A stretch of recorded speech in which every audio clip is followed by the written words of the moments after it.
Happy New Year and welcome to the Ministry of Foreign Affairs on the occasion of the visit of Minister of External Affairs of India, Excellency Mr. Jaishankar.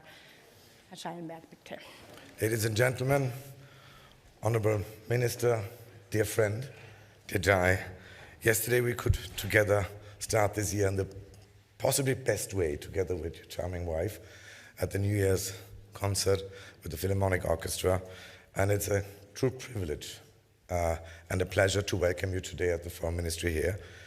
As I said already, I told you already, this is actually the 5th meeting in the last 12 months between the both of us. And my team has told me that I haven't seen any foreign minister from outside Europe more often than I did see you. Thank you. I believe this is promising. And I'm happy to have you here because it's the first visit in the last 27 years of a foreign minister of Austria. And I hope that this is breaking a cycle and starting a new one with shorter intervals. I believe we already had yesterday a very good exchange together with the Federal Chancellor Karl Nehammer. And we consider India as a friend and as a partner with enormous potential. This year we will commemorate and celebrate 75 years of diplomatic relations. And we're starting this year in the best possible way by signing a number of agreements, a number of memorandum of understanding and common declarations, reaching from consular affairs to working holidays and culture and art. And as far as commercial and economic ties are concerned, I believe they're booming. 2021, we have actually achieved a record in foreign exchange. And already last year, the numbers have even grown. And I believe there is room for much improvement. If I had one wish free on our relationship, I would say very easily, I want more. More trade, more investment, more exchange, more people-to-people contact, more Indian scholars here, more Austrian students and scholars in India the other way around. I believe there's a lot of potential, a lot of things we can learn and gain from each other. Most importantly today, we just initialed the agreement on a comprehensive migration and mobility partnership. This is of strategic importance for my country, for Austria. It's a sign of a very intensified cooperation in a matter which is of high importance for us, because last year we experienced the highest number ever of asylum seekers in Austria, over 100,000. And we had exploding numbers of Indians coming illegally via Serbia to Austria. Reaching from 2021, we had 600 asylum applications from Indian citizens in Austria, and suddenly they reached 18,000 last year. The numbers have now decreased. We have pressured our Serbian friends to align the visa liberalization policy to the EU policy, which they have done, thankfully, and now the number has decreased. But I'm especially happy about this agreement we have initialed and finalized today, because the problem is not immigration. The problem is not migration, to be very clear. We want that. We need that. The problem is illegal immigration. And here we have a very common view that this is something we don't want. We need immigration, but immigration controlled by states and not by organized crime and by human traffickers. That's the main point. And I have to say the Indians, tens of thousands of Indians living in Austria are enriching, a welcome, an enriching part of our society. And this migration mobility agreement, on the one side, it's exemplary, because on the one side, India undertakes to take back people who come illegally, but on the other side, we undertake to make mobility and migration more easy, to have working holidays, to have students, to have scholars, to have skilled workers coming to Austria. So this is exactly what we're looking for, what we're striving for in a relationship with other countries. And I'm extremely happy and thankful, because we discussed it when I visited Delhi in March, and now, only not even 10 months later, we already have an agreement which we have finalized today. So there, it shows where there's a will, there's a way. We obviously, in the last couple of yesterday and today, we not only discussed bilateral matters. Alice, the world doesn't exist only of bilateral matters, and because that would be easy. This is a visit among friends here in Vienna. But we have seen in the last couple of years, first the pandemic, now the brutal war in Europe, that we need allies, we need friends, and we consider India as an ally and as a friend. India carries a very strong weight when it comes to multilateralism, when it comes to democracy, when it comes to defending a rules-based international system. So we share common interests, we share common values, and I said jokingly coming over here to the press conference, we count on you. We have a war raging here in Europe, not even 500 kilometers away from here, away from Vienna. It is a war on European soil, but it's by no way a European war, because you are sensing the repercussions, and millions of people around the world are suffering from soaring food and energy prices. This is a war with global implications.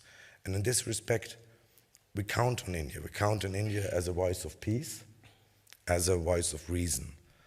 And I may say that India always had a tradition of balancing world powers. And I think it's a good sign that India now holds the presidency of G20. And yes, we have high expectations, and I believe that the Indian voice is an important one because we do share another view. Peace can only be done at the negotiation table, never at the battlefield. And you know that, and I know that. And you can be assured that Austria will stand by your side and support whatever action you do, especially focusing on the G20 on food security and other points which are of high necessity for developing countries. And last but not least, there's another region which is of high importance to all of us. It's the Indo-Pacific. You could say the Indo-Pacific is the main artery of the global economy. Austria is an export-oriented country, and whatever happens in the Indo-Pacific is of major importance to us. So the geopolitical center of gravity, I believe, in the next couple of years will be this region. And here again, you are a valuable partner with whom to exchange, with whom to see how we can keep up functioning trade routes and supply chains, which are essential not only to Austria, but to world economy. So again, Jai, dear friend, warmest welcome here in Vienna. I'm happy that you're here. And I'm looking forward to all the things we will accomplish in this year where we're celebrating 75 years of diplomatic relations. Thank you. Thank you. Thank you very much, Excellency. The floor is yours. Thank you, Alexander. Let me first say to Foreign Minister Schallenberg that I fully share his sentiments and assessment of the state of our relations. Let me also thank you for inviting us to the iconic New Year's concert of the Vienna Philharmonic yesterday. I can't think of a more enjoyable and optimistic way of beginning the new year. It is, of course, an event that is followed throughout the world, but in a way, it is also an occasion for us to express our cultures and respect our cultures. And so certainly there was a strong element of enjoyment, but also a symbolism to my presence yesterday. I was privileged yesterday to meet President Alexander van der Bellen on that occasion. I would like to thank Chancellor Karl Nehammer for receiving me yesterday afternoon. Our conversation, our extensive conversation yesterday was very valuable in understanding Austria's viewpoint, both about our relationship as well as on current global issues. Today, our discussions took that forward in terms of very detailed consideration of various aspects of our relationship. Let me underline that we view Austria as a serious and consequential partner when it comes to bilateral cooperation. You have experiences and capabilities that are relevant to India's modernization and progress. These are guided by government policies, but ultimately implemented through business transactions. Our commitment today is to take both aspects forward in tandem, and I look forward to concrete initiatives in that regard. We have currently a trade turnover of approximately $2.5 billion. More than 150 Austrian companies are present in India. We would like those numbers also to grow more substantially. Our understanding is that this endeavor will be pursued through government-encouraged business-led meetings in the course of this year. I'm glad to note that India's presence in the Austrian economy has also grown substantially. This is particularly so in the digital and auto industries. There is, again, scope to grow more here. And the bottom line is really that in the manufacturing domain, the post-COVID world is seeking greater resilience and reliability of supply chains. Similarly, the digital world is putting a greater emphasis on trust and transparency, and we believe that India is part of both solutions. With you, Minister, and with the Chancellor, I had an occasion to talk about the relevance of Make in India and to access the Indian market. I assure you that we will support Austrian companies who step forward in that regard. As I understand, there are many Austrian companies who can more actively contribute to our national priorities. Similarly, our enterprises too can generate value and employment when located in Austria. Our responsibility as ministers is to make sure that such partnerships happen. I shared with Chancellor Nehammer yesterday and with Foreign Minister Schallenberg today the transformative changes underway in India. In particular, I highlighted the digital delivery for development and the green growth of the economy, as well as the advancements in health security. We welcome partnerships that help us take these objectives forward. We have today concluded a number of agreements, and you heard from the Foreign Minister in that regard. And I think a particularly noteworthy one is the initialing of the Comprehensive Migration and Mobility Partnership Agreement, because it will enable demands for skills and talents to be synchronized with their availability. Similar agreements have been recently concluded by India with Germany, France, Portugal, UK, and Denmark, amongst others. It will help us to cooperatively expand our economic opportunities and meet the requirements of the global knowledge economy. Let me also be clear that as a country that seeks to utilize the global workplace to the fullest advantage, India is a strong votary of legal migration and mobility. Irregular movement not only enhances the vulnerability of the people involved, but is inherently exploitative.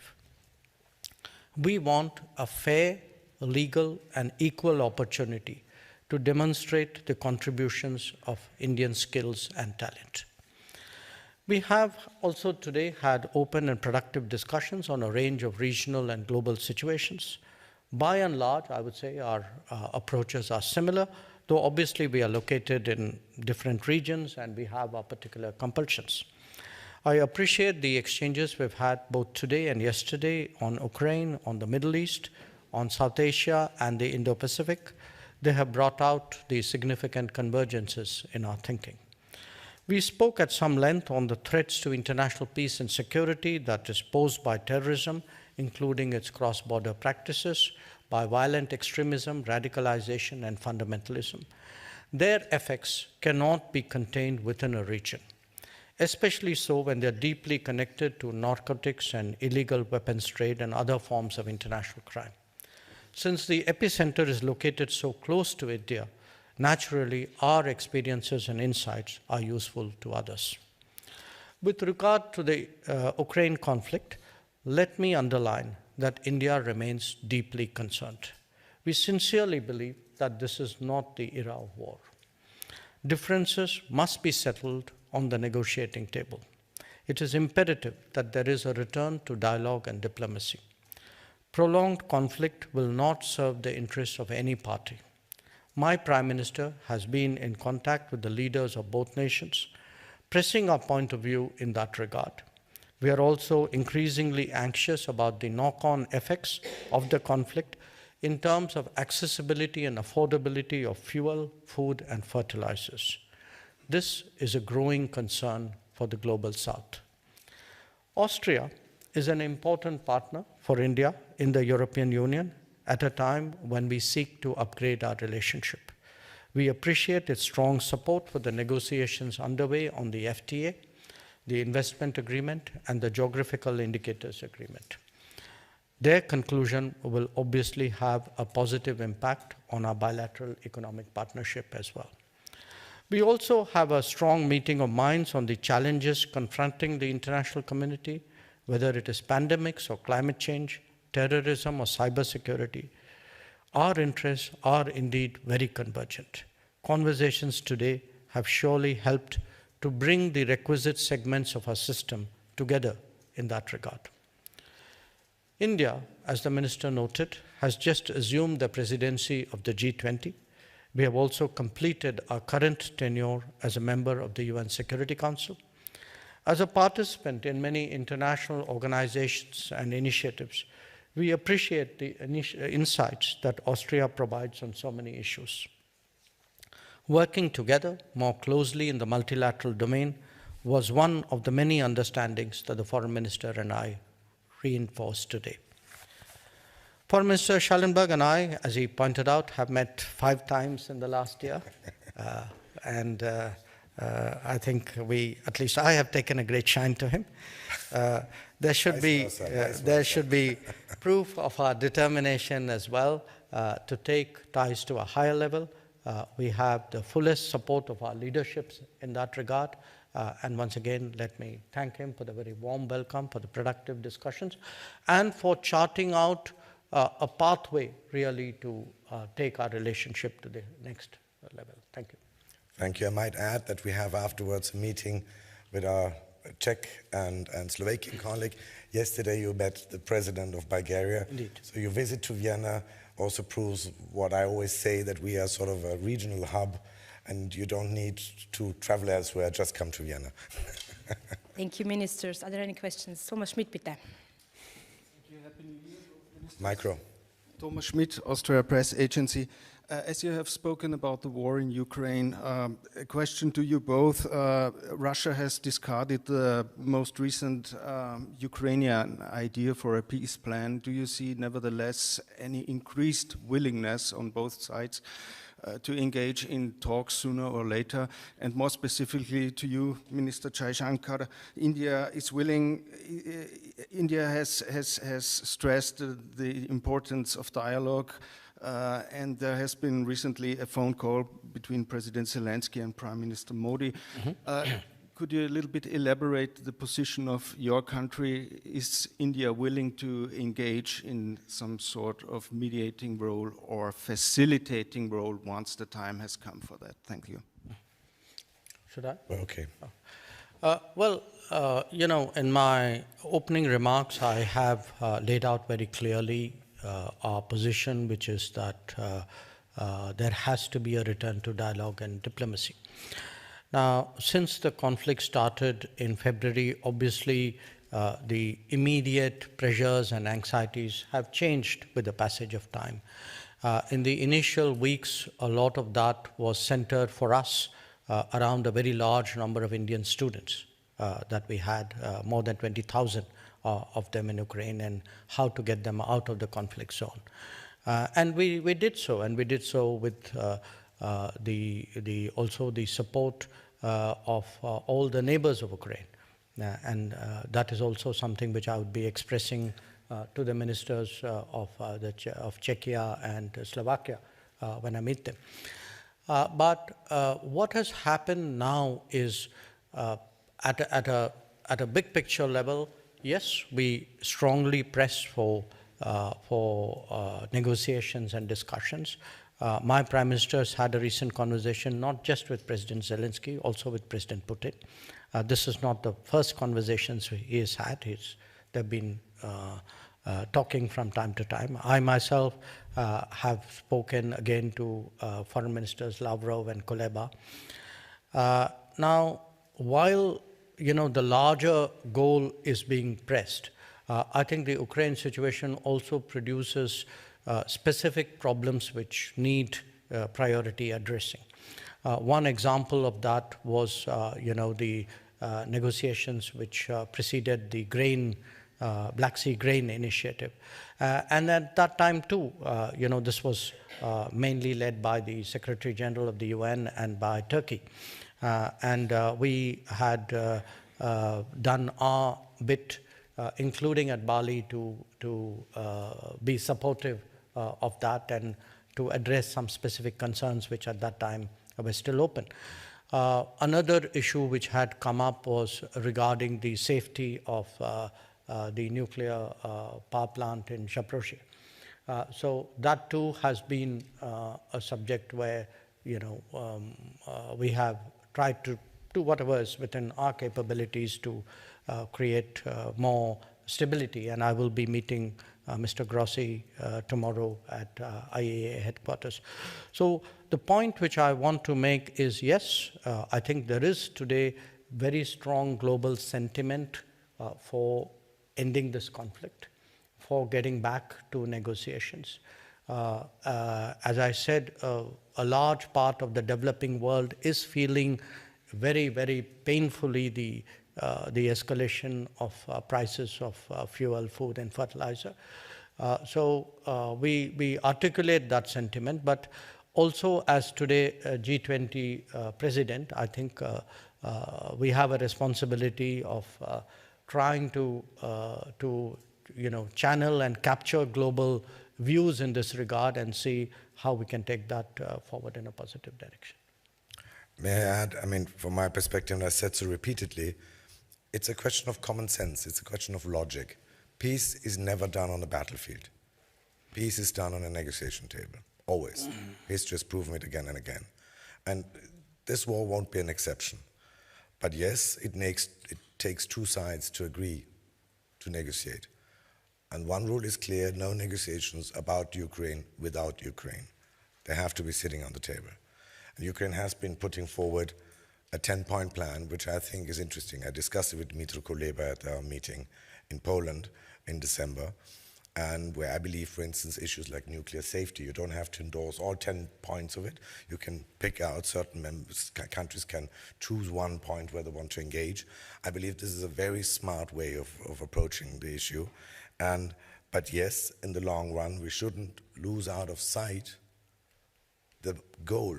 And the goal has to be, for all of us, to recreate a situation where peace and diplomacy can take place again, where peace gets a chance.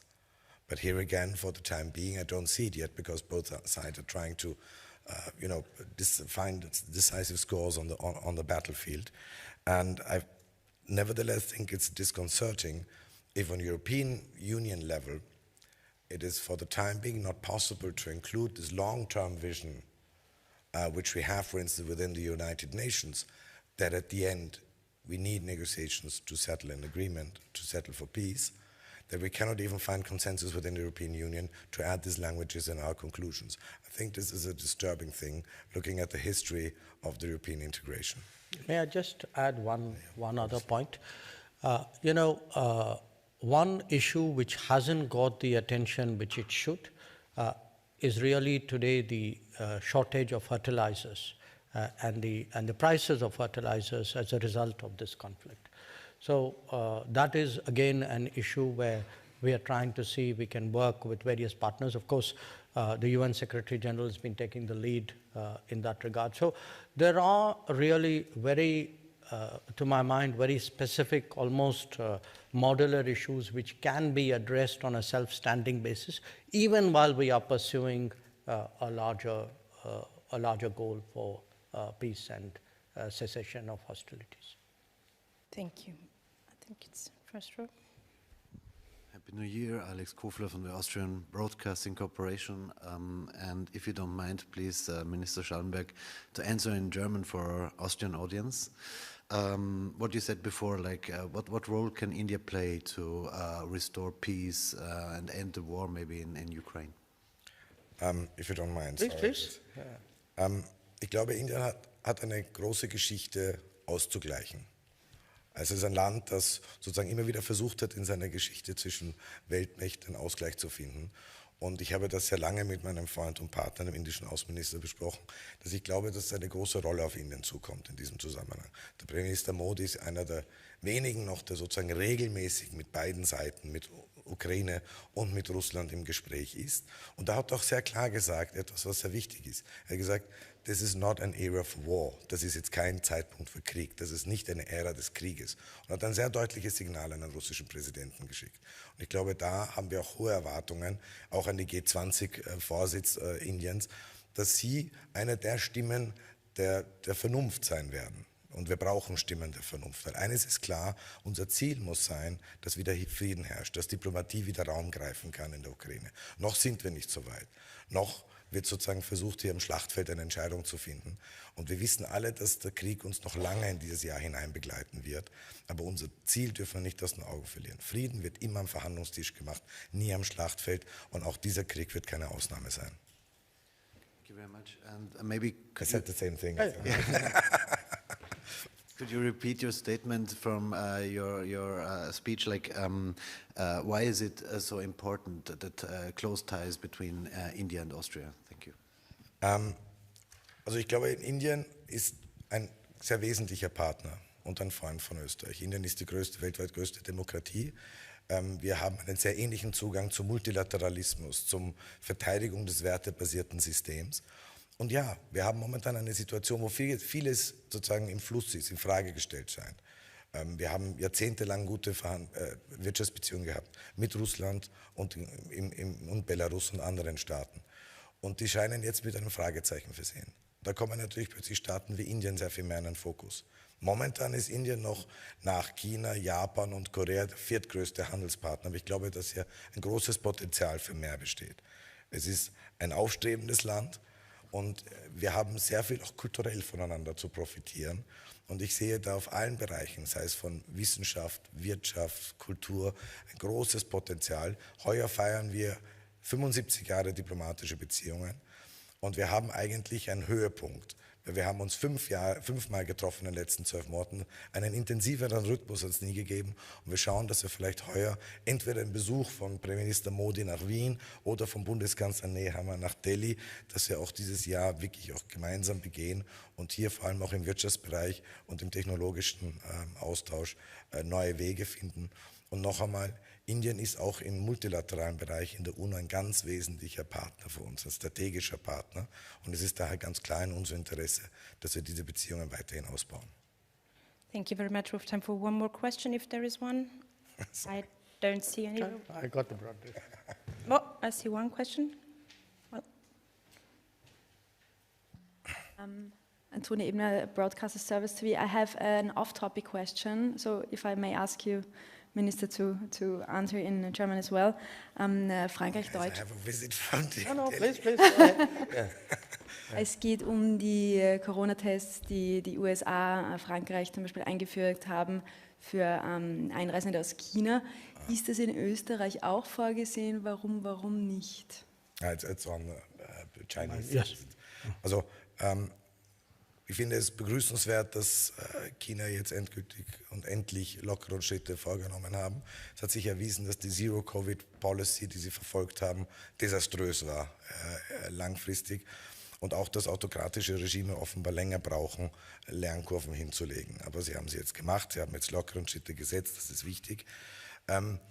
Die Großteil der europäischen Staaten haben keine Regelungen eingeführt und ich glaube, das ist auch momentan nicht notwendig. Ich weiß, Sie haben erwähnt, einige haben das gemacht. Ich glaube, wir sollten auf europäischer Ebene hier konzertiert vorgehen.